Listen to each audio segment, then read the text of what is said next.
In Flesh and Blood, when playing as Viserai, every time you play a Runeblade card, your hero ability triggers. This creates a layer on the stack after the Runeblade card you just played. The ability resolves either to no effect, or it successfully creates one rune chant. I'm Mike from Blockout Party, and in this video I want to walk through a crazy line of play that Viserai can make that involves an advanced understanding of the stack and Viserai's triggered ability.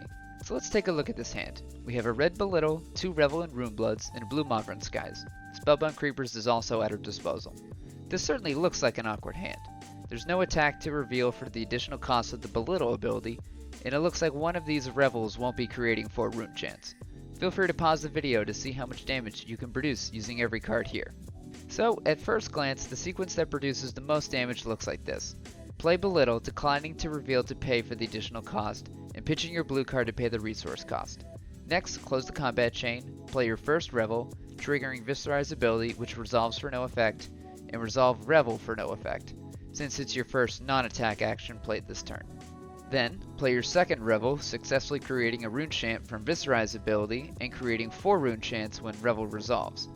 Finish with Rosetta Thorn for a total of 7 arcane damage and 2 physical damage. In all, that's 12 damage, having used 4 cards and with no arsenal to show for it.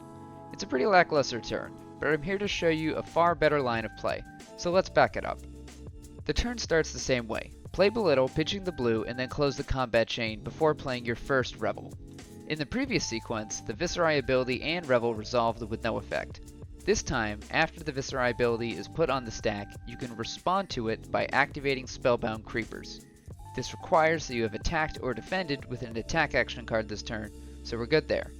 Creepers resolves, and now you can play your second Revel as an instant. After we play it, the Viserai ability triggers again and creates the final layer on the stack. Now you resolve the layers starting at the top with the Viserai trigger associated with playing the second Revel. Now you might think that this Viserai trigger would resolve to no effect, since another non-attack action card has yet to resolve. But actually, cards are still considered to have been played even if they haven't resolved yet. So the Viserai trigger creates 1 rune chant.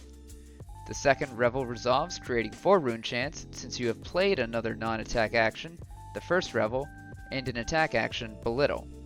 The Viserai trigger associated with playing the first Revel successfully creates a rune chant, because you have played another non-attack action, the second Revel. Now, you finally arrive back at the first Revel. It creates 4 rune chants as we have played Belittle and the second Revel, and then to finish off the turn, we swing with Rosetta Thorn for 12 arcane damage and 2 physical damage. That's a 17 damage turn, and is a much better value for our 4 cards. Spellbound Creepers will get a bind counter, but it's looking like at least 1 arcane damage is going to make it through this turn, so they should be sticking around for another activation.